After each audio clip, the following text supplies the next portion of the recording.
Beauty parlour वाली बहू। शहर के छोटे से मोहल्ले में एक नया परिवार आया।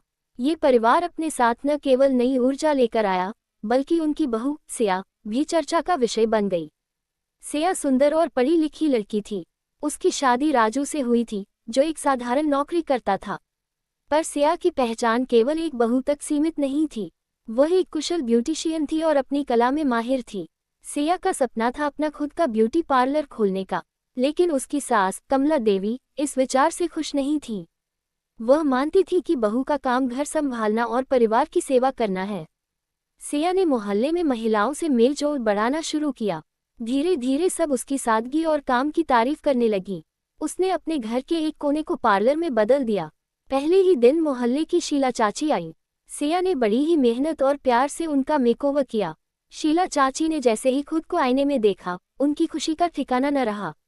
अब मोहल्ले की बाकी महिलाएं भी सिया के पास आने लगीं। सिया का काम बढ़ने लगा, लेकिन घर में माहौल तनावपूर्ण था। कमला देवी इसे अपमान समझती थी। घर की बहू बाहर के लोगों के साथ समय बिताएगी तो इज्जत कैसे बचेगी। कमला देवी ने गुस्से में कहा। राजू ने सिया का साथ देने की कोशिश की। माँ, सिया कुछ गलत नहीं कर रही। वह अपनी मेहनत से खुद को साबित कर रही है। हमें उसका साथ देना चाहिए। कमला देवी का गुस्सा शांत नहीं हुआ, पर सिया ने हार नहीं मानी। उसने ठान लिया कि वह अपनी मेहनत और ईमानदारी से सबका दिल जीतेगी। सिया ने सोचा कि वह अपने पार्लर की आय से घर का खर्चा भी संभालेगी। उसने राजू को अपने साथ खड़ा पाया। अब देखना यह है कि सिया अपनी सास का दिल जीतने में कामयाब होती है या नहीं। सिया का पार्लर धीरे धीरे मोहल्ले की महिलाओं के बीच लोकप्रिय हो गया। वह न केवल मेकअप और हेयर स्टाइल में माहिर थी, बल्कि उसकी सादगी और व्यवहार ने सभी का दिल जीत लिया था। पर घर में अभी भी सास कमला देवी की नाराजगी बनी हुई थी। सिया ने तय किया कि वह अपनी सास को समझाने के लिए कुछ खास करेगी। उसने कमला देवी से कहा, माँ, मैं चाहती हूँ कि आप भी मेरे पार्लर में आएं। आप ही मेरी पहली ग्राहक थी, तो आज मैं आपके लिए कुछ खास करना चाहती हूँ। कमला देवी ने पहले तो मना कर दिया, लेकिन सिया के बार बार कहने पर वह मान गईं।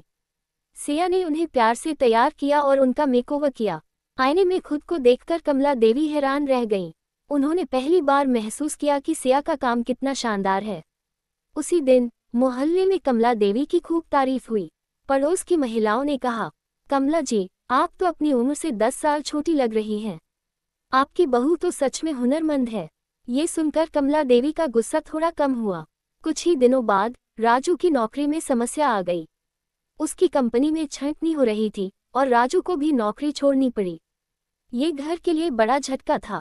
सिया ने हालात को संभालने की कोशिश की।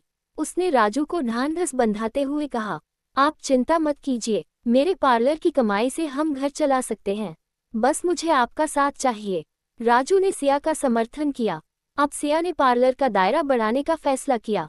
उसने सोशल मीडिया पर अपने काम का प्रचार किया और धीरे धीरे आसपास के इलाकों से भी ग्राहक आने लगे।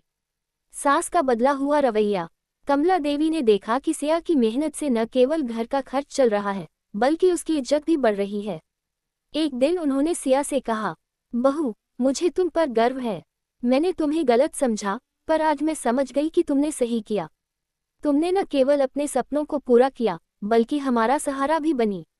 सिया की आंखों में खुशी के आंसू थे। उसने कमला देवी के पैर छूकर आशीर्वाद लिया। अब सिया ने अपने पार्लर में 2 और महिलाओं को काम पर रखा, ताकि वह और भी लोगों की मदद कर सके। राजू ने भी एक नई नौकरी ढूंढ ली।